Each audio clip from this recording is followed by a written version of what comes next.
Henceforth, my brother and his wife declared, "We'll manage the household independently, so find another place to live." My mother, aligning herself with their decision, treated me as an impediment. Do they comprehend who has been footing the bills for the house? I never anticipated such disrespect. In the recesses of my mind, I resolved to take certain actions. I go by the name Carrie, a 30-year-old woman. Currently, I reside in my parents' home after returning from college. Initially, I ventured into the corporate world to forge my path, but the challenges overwhelmed me, prompting my return home. While initially navigating unemployment, I explored work-from-home opportunities. Armed with a scientific background, I embarked on a freelance engineering career. Commencing with modest projects, the income was meager, yet the experience of working independently was profoundly meaningful. In stark contrast to conventional employment, I could generate ample income without excessive social interaction. As my confidence grew, so did my workload and earnings. Within a year, my income rivaled that of a regular corporate employee. However, the predicament lay in my parents' understanding, especially my mother's reluctance to embrace my work-from-home lifestyle.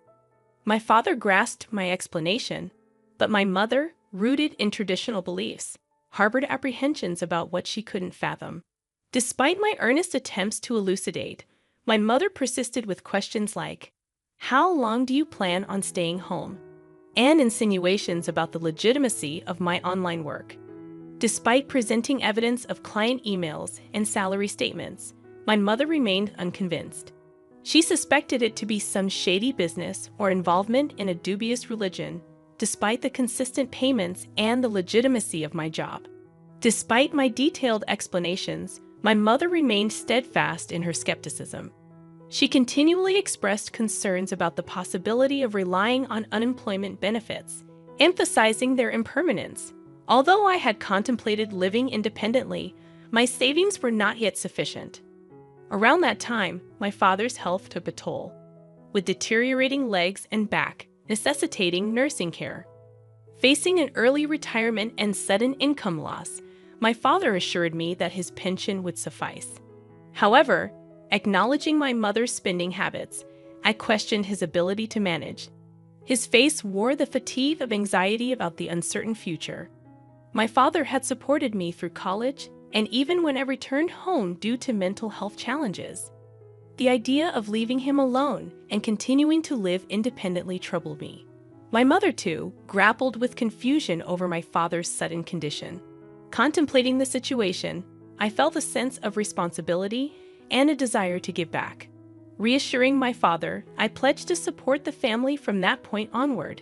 He expressed surprise, doubting my income's adequacy, but I confidently showed him my stable financial situation. Grasping the reality, my father, who had always understood my circumstances, was taken aback by my newfound stability. Encouraged by his understanding, I offered to help with household expenses, medical bills, and other financial obligations. Each month, I transferred a certain amount to my father's bank account, shouldering a significant part of the financial burden.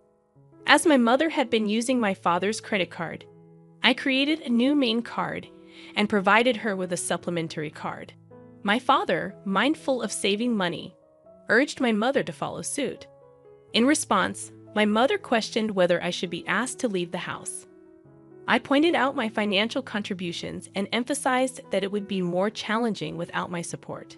Skeptical, my mother remained unconvinced and suspicious of my assistance. It took my father's persuasion to finally gain her agreement, allowing me to continue living with them. Continuing my work and household responsibilities, I found my mother increasingly taking my assistance for granted. Her strictness intensified, with constant remarks about the speed of my chores. "Can't you finish your chores faster?" she would complain. I explained the challenge of multitasking while working, but she dismissed my concerns. The strain on my relationship with her became apparent, and it seemed irreparable.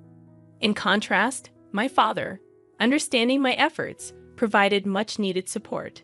Despite this strained dynamic, we persevered in this manner for a year. After a year, my father's health took a sudden downturn, requiring hospitalization. Visiting him daily, I shared moments of concern and reassurance.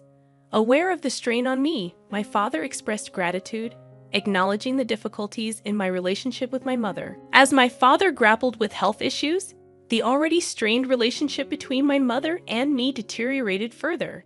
Despite feeling suffocated at times, I remained committed to supporting my family. Recollections of my mother's past efforts, especially during my student days, kept me steadfast in this commitment. However, a significant shift occurred when my mother welcomed my brother Kevin and his wife Mary. Their unexpected arrival brought an abrupt change to my living situation.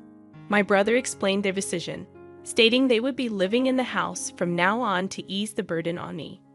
I was taken aback, and my mother seemed to avoid eye contact. While my brother and his wife claimed their intention was to support me, a hidden meaning lingered in their words. My mother, expressing gratitude, subtly hinted at my need to contribute more to the household. Despite the surprise, I learned that my brother, a graduate of a prestigious college, had joined a reputable company. The unexpected turn of events left me questioning the true motives behind my brother and his wife's presence in our home. Certainly, he must have been earning a substantial salary, but I too was diligently pursuing my own endeavors. I wondered if they could manage without my contributions. Transitioning into a new life at home with my brother and his wife proved to be more demanding than anticipated. "Wake up, Perry, make breakfast," my brother's wife hollered, banging on my door. Fully awake and already engrossed in my work as a morning person, I explained that I was already up and working. Despite my work commitments, they insisted that I prepare breakfast. "Get on with it and get breakfast ready," she demanded. I reluctantly forced myself to assist, considering our family's usual morning freedom. Typically, we enjoyed meals at our own pace, especially when my mother and brother's wife were present. I presumed it was customary for the wife to prepare breakfast for her husband. However, my sister-in-law insisted on cooperation, and I reluctantly joined them in the kitchen. Despite my efforts, their dissatisfaction was evident. "Is this what you prepared for breakfast?" "This isn't enough," they complained. I had meticulously crafted a breakfast plate featuring soft scrambled eggs, a refreshing lettuce salad, fresh buttered toast, and a succulent sausage, thinking it would be well received. However, it seemed I had missed something. "You don't have to eat it," I retorted. But their surprise was palpable. Their reaction turned confrontational, questioning my attitude and who I thought I was. My brother, often condescending, mocked me, likely influenced by our mother. Despite explaining my work commitments, they dismissed it. "What kind of work is that? Are you crazy?" they exclaimed. Frustrated by their lack of understanding and the impact on my work, I packed my laptop, ignored their protests, and left the house. As I departed, my brother's voice echoed in the background, demanding to know where I was going. Ignoring the question, I proceeded to my father's hospital room. As I hurried into my father's hospital room, his surprised gaze met mine. "Carrie, what's wrong? You seem flustered," he observed. I recounted the recent incident, and my father, wearing a surprised expression, responded, "I didn't know they were. I'm sorry, Carrie. Don't worry about it. You can choose your own way of life." Feeling lost, I expressed concern that my mother might feel more comfortable if my brother Kevin were at home. However, my father reassured me, "You don't need to be in a place where you don't feel comfortable. All I want is for you to live happily. Live your life the way you want to live." Encouraged by my father's words, I decided to leave home.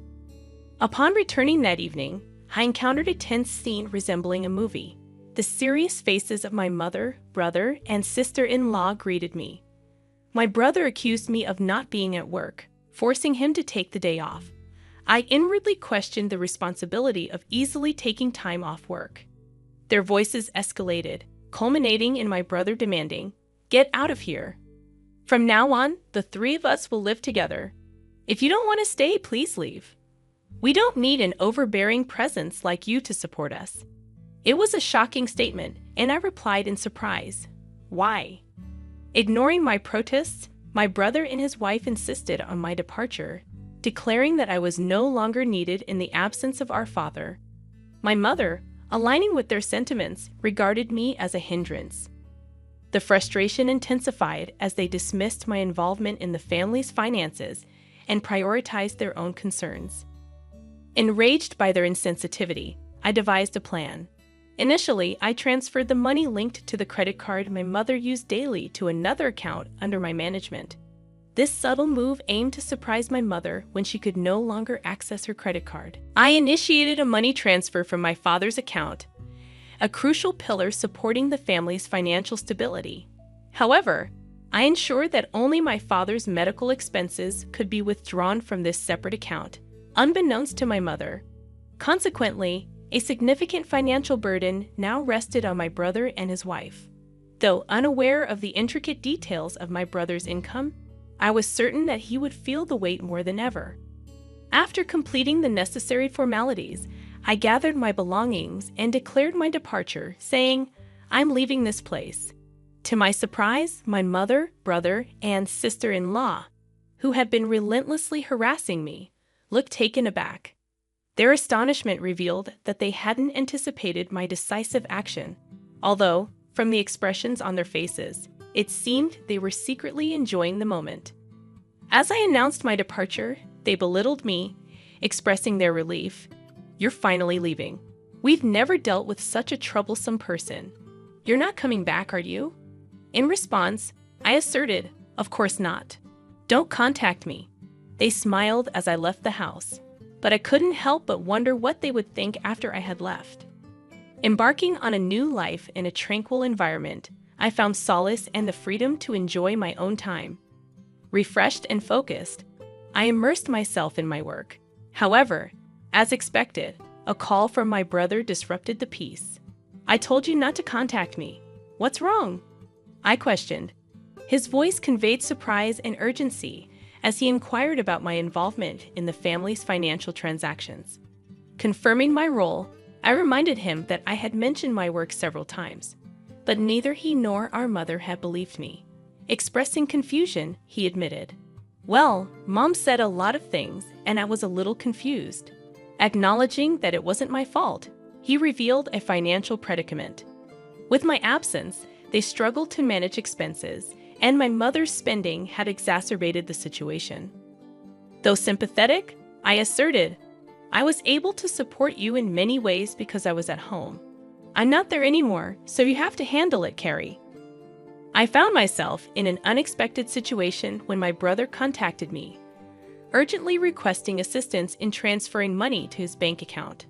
Perplexed, I asked if he was joking, given that he worked for a sizable company.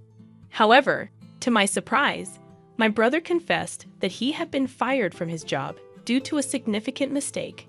His revelation left me speechless, and I realized that he might have returned to our parents' house assuming there was enough money available. Perhaps he relied on the notion of a stable pension following our father's retirement. Wanting to enlighten my brother about my financial contributions to the household, I found amusement in the thought of his astonishment upon learning the truth. His wife and my mother joined the plea for financial aid, claiming they were on the verge of running out of savings. My mother even revealed that my father refused to contribute to household finances any longer.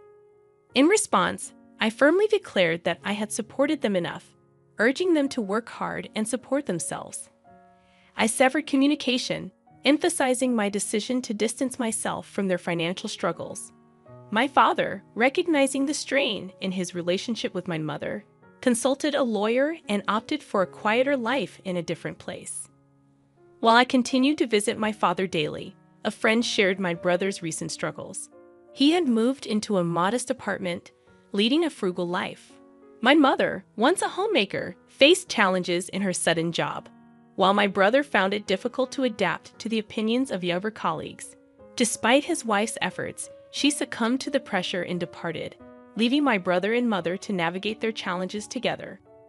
Concerns lingered for my mother, who maintained her habit of overspending, accumulating debts. However, I recognized my limitations in offering assistance. Focused on my own endeavors, I worked diligently in a comfortable living space, gradually accruing more resources. Contemplating new ventures, I aim to spend quality time with my cheerful father, appreciating every moment with him.